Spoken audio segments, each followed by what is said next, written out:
此后2022年7月28日，每日圣安宫读经，贵重的器具。圣经提摩太后书第2章20节到26节，咱做伙来读。伫大经厝内，毋但有金甲银，嘛有柴甲灰的器具，有的做幼的，有的做粗的路用。人若洁净家己，离开这个粗俗的事，就会成做贵气的器具，圣化互主用，通准备好势做逐项好事。着闪避少年人的情欲，着甲遐个用清气的心求救主的人，做伙追求公义、信仰、仁爱甲和平。毋通有愚妄无知的辩论。你知这个代志会引起冤家。做奴仆无应该冤家，着温和对待众人，敖教示、敖忍受，温柔劝解反对者，检采上帝会互因悔改、捌真理。安尼，因虽然已经互魔鬼掠去，顺趁伊的意思，嘛还会醒悟来脱离伊的罗网。贵重的器具，因为搬厝的关系，神煞整理平时较接伫用的器具，也淘汰一寡比较较老旧也是有破损的杯仔甲碗盘。伫整理的过程中，发现厝内有2组全新的杯盘，拢是亲友送的。这个杯盘的花纹色水高贵搁典雅，原本一直毋甘用，搬厝了后，趁机会摕出来用。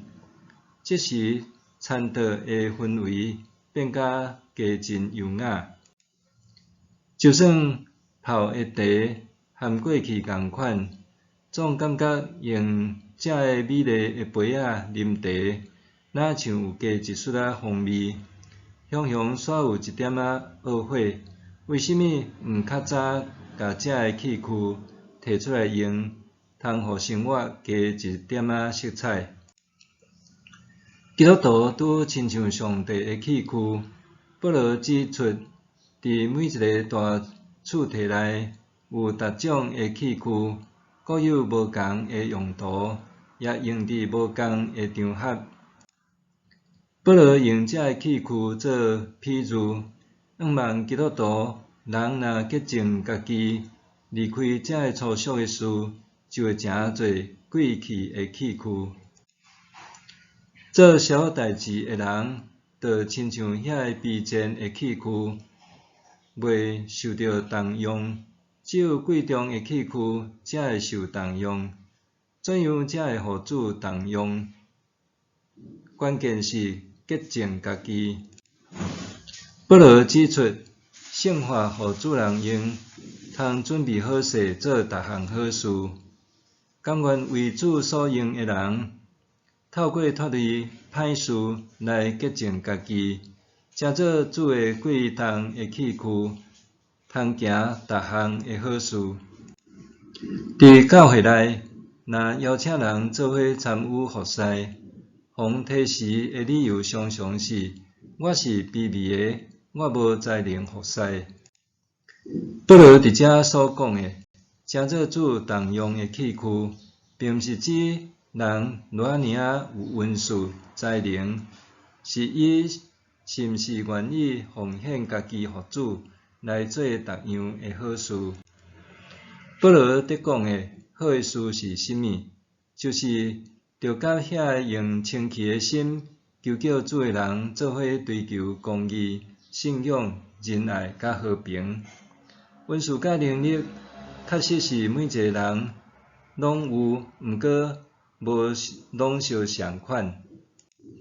不过，追求公义、信仰、仁爱甲和平，却是每一个人拢会当做会到的，只要人愿意。保罗所讲的这个好事，差不多拢会当互咱甲别人有搁较好诶互动，改善咱诶群体关系，互咱诶社会有搁较好诶氛围。咱要诚做服侍上帝贵重器躯，当然通善用上帝赏赐诶恩赐甲能力。做事搁较重要诶是，咱着洁净家己，做逐样好诶事，所行一切爱符合公平甲正义，爱信靠上帝，爱对人有疼心，带互人和平。只要咱愿意安尼做，就算无人所欣赏特别诶恩赐甲能力，也是会诚做上帝所欢喜动用诶器躯。就亲像美好诶器躯，通改变周围诶氛围，咱也通诚做上帝贵重诶器躯，因为做逐样好诶事，改变家庭、教会、社会诶氛围。日想，我愿意诚做怎样诶器躯，互上帝使用？我有追求公平正义，信靠上帝，对人有疼，带互人和平无？我愿意诚做怎样诶器躯，互上帝使用？我有追求公平正义，信靠上帝，对人有疼，带互人和平无？做伙来祈祷，主啊，我愿意诚做你所重用诶器躯，互我伫逐样好诶事情中，诚做会改变家庭、教会、社会氛围诶器躯。奉主诶名求，阿们。愿上帝赐福你，身心灵拢勇行平安。